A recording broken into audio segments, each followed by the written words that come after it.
and welcome. I'm back here at my home place at the Xantis Schwägeralp in Switzerland, and today I'm here with the Ducati Test Center of Switzerland, where I had the chance to test some Ducati bikes, or especially this one, which is the Ducati Panigale V4S. So this is the version of the motorcycle which is not the basis for the superbike, which is the Panigale V4R with only 1000 cc. This is the one which is somewhere in between, which has the Öhlins components and all the fancy stuff, but not in a price range of like 40,000 euros or similar in other currencies. This is like the top motorcycle for hobby racers and people who just don't want to spend 40,000 and above on a basis for a world superbike motorcycle. Nevertheless, I want to say that this motorcycle is just so incredibly with its performance and how the bike just delivers it. It's amazing. Ducati really just known as a brand who are so much involved in motorcycle racing, world superbike, MotoGP, pushing the envelope, pushing the limit, and also a company which you can really see also on this motorcycle, which gives a lot about technical development, being cutting edge on so many levels, and you can just really feel it on the motorcycle. I already did a test last year on the Street Fighter, which is basically a Panigale V4S with taking off the fairing and having more of a characteristics for a naked bike, so more torque down below, not so much power on the higher revs. But man, I have to say this bike is so awesome. What I saw or felt like from the beginning is that it's rather accessible. I already tested the Panigale 1299S, which is its predecessor, which was the V twin engine, and I remember it to be a rather great bike with awesome performance, but not that accessible, not that easy to ride. And this bike still has some of that characteristics. So a Ducati never is, in my opinion, the easy rideable bike, but also not for speed and performance. It's never easy, but you can get used to it, you can get the concept of it. And once you do, it's really, really awesome, and you really get the performance with it. And what I want to just say with that is that this motorcycle really, I feel like it was a good step in the direction of making it more accessible, not only for the racer, but also for the guy on the street.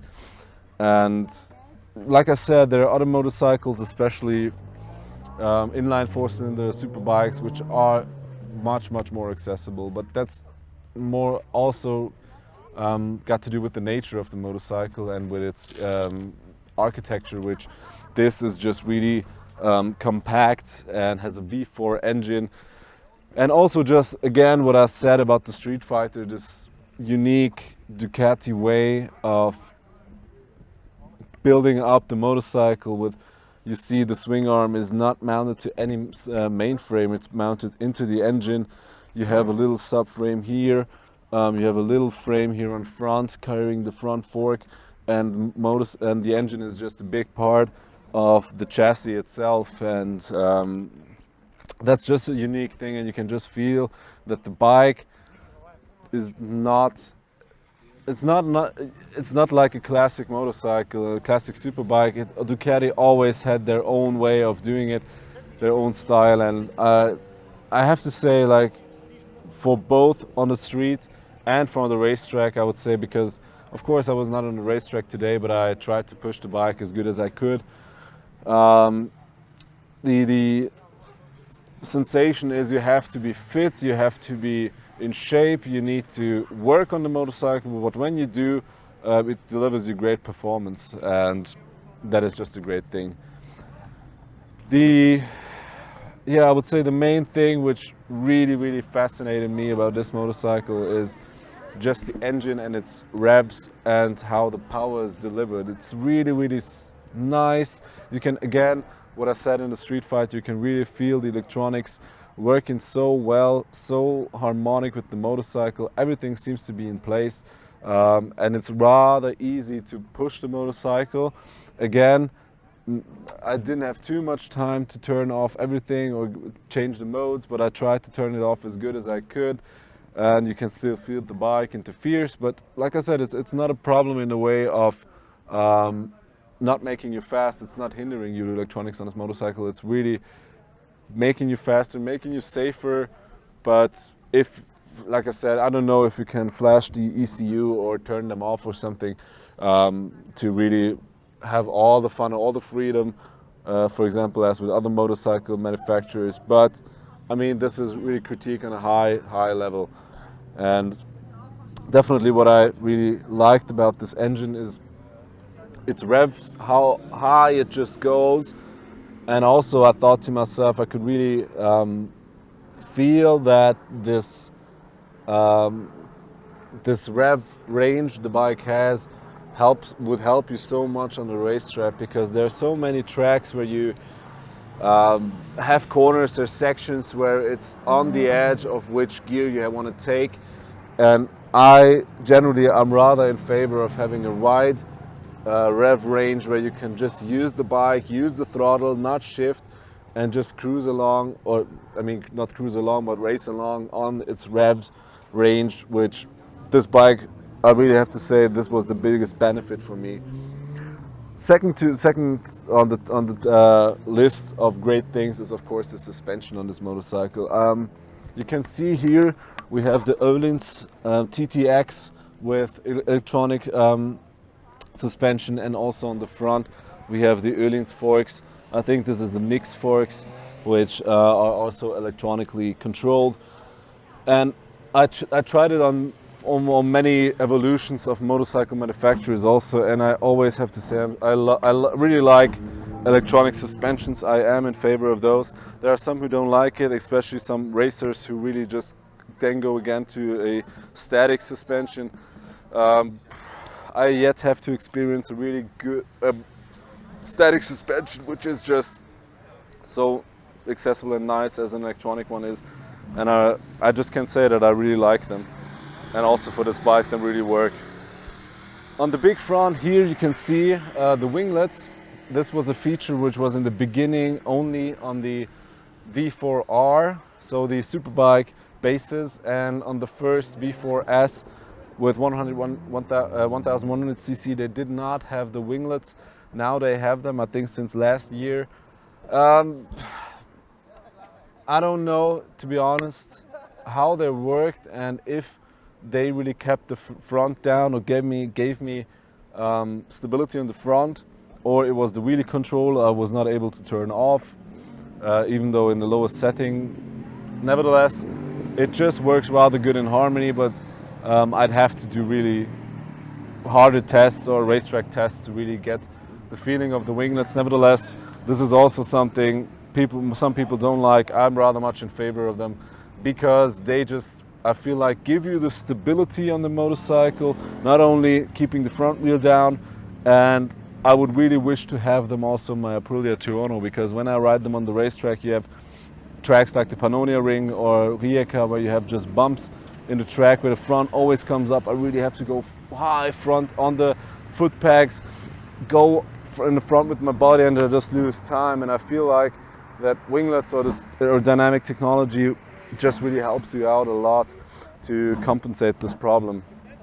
And of course, then again, Ducati, a manufacturer who is leading, cutting edge when it comes to aerodynamics and MotoGP aerodynamic development.